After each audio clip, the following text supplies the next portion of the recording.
6:45. This is the Sri Lanka Broadcasting Corporation. The news edited by Lal Malarachi and read by Lavani Vijayatunga. First, we take a look at the headlines. Nearly 100,000 persons across 12 districts have been severely affected by extreme weather. Landslide warnings imposed in 9 districts in the island will be effective until 2 p.m. today. Schools in the Mathura districts will be closed tomorrow and the day after. Malaysian Foreign Minister to visit Sri Lanka today. PMD reiterates President's stance against international probe over Easter Sunday attack. And in news overseas, Israel declares war on Hamas after surprise assault from Gaza. And in sports news, South Africa set World Cup record to claim big win over Sri Lanka. Those are the headlines, and now let's move on to the details of the local news.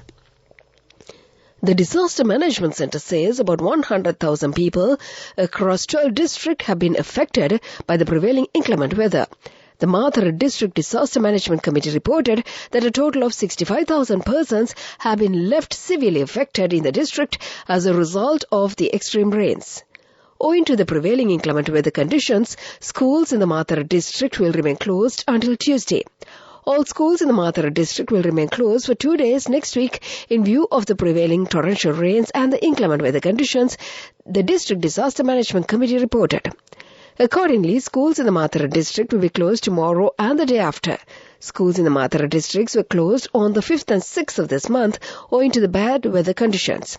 Sri Lanka Army has deployed a contingent of 600 personnel for flood and disaster relief activities in the Mathura district.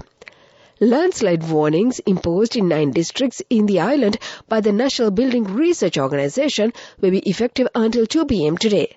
The Met Department has warned that heavy showers above 100 millimeters are likely at some places in the western, Sabaragamuwa and southern provinces. In an advisory due to heavy rains today, red alerts have been issued for the Colombo, Gampaha, Kagalla, Kaluthara, Ratnapura, Galle and Mathura districts. Meanwhile, the National Building Research Organisation issued several red, amber and yellow landslide alerts for several areas in the Colombo, Galle, Kaluthara, Mathura, Ratnapura, Gampaha, Hambantota, Kandy and Kagalla districts. The Irrigation Department says water level of the Nilwala Ganga has increased to a considerable level. The probability of the flood situation in the Mathura, Tihagoda, Kamburupitiya, Akurasa, Malimbada and Athuraliya Division Secretariat divisions has also increased. Galle District Secretary Shanta Veerasinghe says residents living in the low-lying areas of the Baddigama along the Ginganga have been advised to evacuate with immediate effect. Accordingly, a total of 276 identified families and in 11 Grama Niladhari divisions have been issued the evacuation notices as the flood water levels keep rising amidst the prevailing heavy rainfall that has battered the area for the past few weeks. Meanwhile, the Ceylon Electricity Board has decided to disconnect the power supply from its grid substation in Mathura as a safety precaution in the event the water levels continue to rise in the area. Minister of Foreign Affairs of Malaysia, Dr. Zamri Abdul Qadir, is planning to undertake an official visit to Sri Lanka from today to the 12th of this month.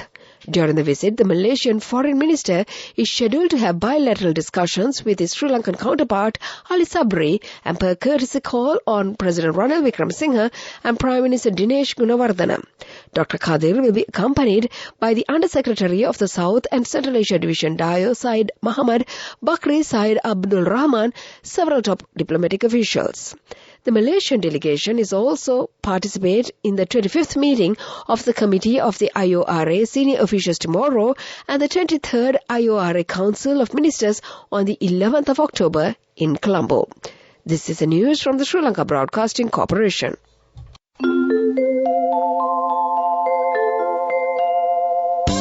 People's Bank Excelsior. Live the life you want.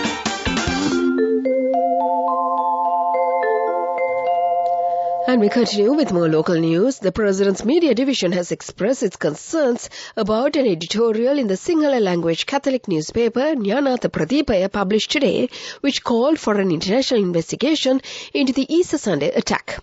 According to the PMD, on the 20th of April, the Public Security Minister Tiranalas handed over a comprehensive Presidential Commission report on the Easter Sunday attack consisting of 88 volumes and 48,909 pages to the head of the Catholic Bishops' Conference in Sri Lanka, Bishop Harold Anthony Pereira, at the latter's request.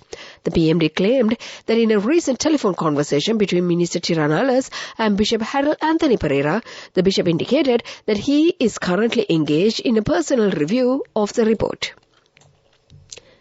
The new motor vehicle revenue license system, which eases the process of obtaining or renewing revenue licenses, has come into effect from yesterday, State Minister of Technology Kanaka Herath said. Speaking at a press conference held in Colombo, Minister Herath noted that this program will be implemented in all the provinces except for the Western Province. The new system will allow for new revenue licenses to be conveniently obtained online from the owner's home. And to conclude the local news, the headlines once again. Nearly 100,000 persons across 12 districts have been severely affected by the extreme weather. Landslide warnings imposed in 9 districts in the island will be effective until 2 p.m. today. Schools in the Mathura district will be closed tomorrow and the day after. Malaysian Foreign Minister to visit Sri Lanka today. PMD reiterates the President's stance against international probe over Easter Sunday attack. And that was the local news. People's Bank Excelsior, a comprehensive banking services package with a branded checkbook as well as debit and credit card exclusively for you. People's Bank Excelsior, for professionals who dare to dream. The main news story is brought to you by Sinhala Veda. The main news story for this morning, Agriculture Minister Mahinda Amaravira says Sri Lanka faces the risk of food shortages due to the impact of sudden weather changes in the country. During a discussion at the ministry on the implementation of projects to increase the production of food crops, he said about 70,000 acres of paddy cultivation have been destroyed due to the severe drought during the past few days. In addition, hundreds of acres of paddy cultivation, which were about to be harvested, have also been destroyed due to the torrential rains currently falling in several provinces. The vegetable crops in the lower country have been destroyed by the rain. Around 15,000 acres of green gram that were cultivated in the Hambantota district have also been completely destroyed. About 40% of the country's total green gram requirements could have been obtained through this cultivation, the minister further said. Therefore, the minister advised the top officials to implement a plan immediately for growing vegetables in gardens and a food crop plan for this season. And that was the main news story. The main news story was brought to you by Sinhala Veda. In Washington this morning, the Department of Examinations has advised the relevant authorities to carry out anti-dengue spraying in schools because of the Year 5 scholarship examinations to be conducted this year. Commissioner General of Examinations Amit Jayasundara said that the dengue eradication program should be conducted by the principals with the support of the district health service directors and the zonal education directors. Tuition classes have been banned from till midnight on Wednesday. The examination will be held on the 15th of this month in 2,888 examination centers across the country. That came to you in Watchlight, and now let's move on to the headlines of the world news. Israel declares war on Hamas after surprise assault from Gaza. At least 120 killed and 1,000 injured in a 6.3 Afghanistan earthquake. Screenwriter and film director Terence Davis dies aged 77. Those are the headlines, and now let's move on to the details of the world news. Dozens of Israelis are believed to have been captured by Palestinian militants in an unprecedented assault into the Israeli territory. At least 150 people in Israel have been killed and more than 1,100 are being treated in hospitals, according to emergency services. Nearly 200 people have been killed in a retaliatory Israeli strike in the Gaza Strip, officials there say. Israel's Prime Minister Benjamin Netanyahu says they are at war. Tel Aviv and other central cities have been hit by a new barrage of rockets launched last evening. Hundreds of people are feared dead and at least 1,000 are injured after a powerful earthquake hit western Afghanistan nearing the Iranian border. The 6.3 magnitude quake struck about 40 kilometers from the western city of Herat around 1100 hours local time yesterday. Many buildings were damaged, trapping people under rubble, and there were at least 3 powerful aftershocks. Survivors described their terrors as office buildings first shook and then collapsed around them. British screenwriter and director Terence Davies, known for his films including Distant Voices, Still Lives, has died at the age of 77. He established himself with the trilogy of films Children, Madonna and Child, and The Death and Transfiguration in the early 1970s and the 80s.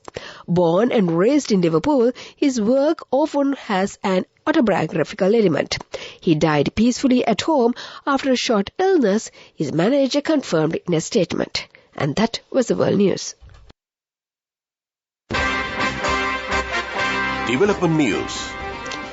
Sri Lanka's Digital Economy Transformation Acceleration Program is set to kick off this week, which is the first collaborative effort between the government and private sector to execute a digital economy plan in the country. The program will roll out from the 11th of October and will be implemented by the Technology Ministry. According to State Minister Kanaka Herath, the Digital Economic Plan will equip Sri Lanka to navigate the international competitive economic landscape, potentially paving way for a robust economy in the coming decade. He also mentioned that workshops and conferences are in the pipeline to familiarize the public with the Digital Economy Plan. That came to you in the segment of Development News, and now let's move on to sports news. Aiden Makram hit his fastest World Cup 100 as South Africa made 428 for the loss of 5 wickets, the highest score in the tournament's history, with a 102-run victory over Sri Lanka in Delhi. Makram made his ton of 49 balls, one quicker than Ireland's Kevin O'Brien against England in Bangalore in the year 2011. He finally fell for 106 from 54 after Quinton de Kock had earlier hit 100 from 84 balls and Rosie van Dusen 110 ball 108. The previous high score record was of Australia's 417 for 6 against Afghanistan in the year 2015. Sri Lanka leaked 21 wides and had to bowl the final 2 overs with another fielder up inside the ring because of a slower run rate. They fought admirably with the bat. Kusal Mendes' thrilling 76 from 42 balls with 8 towering sixes, even giving them hope of the most unlikely victories earlier on. Charita Salanka smacked 79 from 65 and Captain Dasan Shanaka held up South Africa's progress with a defiant 68 off 62, but Sri Lanka were eventually dismissed for 326 in 44.5 overs. With 754, it is the most runs scored in a men's World Cup match. South Africa's next match is against Australia in Lucknow on Thursday, while Sri Lanka's travel to Hyderabad to play Pakistan on Tuesday. That is the sports news. Business news coming up. Go ekak thiyana youth eකට life එකේ change එකට නියමෙට set වෙන්න ඇස් වහගෙන දැකපු ගීන හැබැයි කරන්න youth එකට නියමෙට set වෙන friendship එක මෙන්න. The all-new NSB Ithru Mithru account, NSB IM, a plan for your dream. Business News, sponsored by National Savings Bank, the safest place for your money. The Kandy edition of the Industrial Exhibition 2023 will be conducted at the old Bogambara premises today. It is scheduled to commence at 9 a.m. The aim of this move is to take the country to an export-oriented production economy level. The exhibition is comprised of more than 300 stalls covering over 20 different industrial fields. That was the business news. Economic news follows.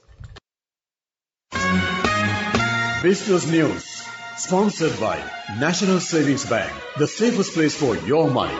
Go ekak thiyana youth eකට life එකේ change එකට නියමෙට set වෙන්න ඇස් වහගෙන දැකපු ගීන හැබැයි කරන්න youth එකට නියමෙට set වෙන friendship එක මෙන්න.